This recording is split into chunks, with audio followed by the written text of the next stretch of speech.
এইবারের আইপিএল 2026 নিয়ে চারদিকে হইচই পড়ে গেছে। টেস্ট সিরিজ শুরু হতে চলেছে ঠিকই, কিন্তু সবাই এখন আইপিএল এর দিকেই তাকিয়ে আছে।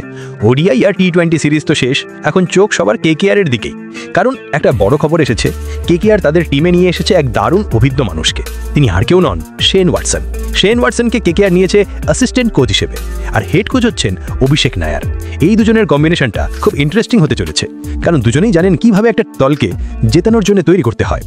শেন ওয়াটসন শুধু নামী খেলোয়াড় নন, তিনি Chennai Super Kings, Rajasthan Royals, RCB এই সব বড় বড় টিমে খেলেছেন। তিনি জানেন ধোনি কিভাবে লিড করেন, স্টিফেন ফ্লেমিং কিভাবে টিমের স্ট্র্যাটেজি বানান। এমন একজন মানুষ যিনি আইপিএল ফাইনাল পর্যন্ত টিমকে নিয়ে যেতে জানেন।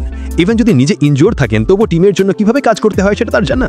এই অভিজ্ঞতা কেকেআরের জন্য খুবই কাজে লাগবে, কারণ কেকেআর এখন নতুনভাবে টিম সাজাতে চাইছে। রিঙ্কু সিং, আন্দ্রে রাসেল, সুনীল নারিন এইসব খেলোয়াড়দের নিয়ে টিমের কোর তৈরি হচ্ছে। তবে নতুন ক্যাপ্টেন কে হবে সেটা এখনো ঠিক হয়নি। অজিঙ্ক্য রাহানে হয়তো সেকেন্ড অপশন হতে পারেন।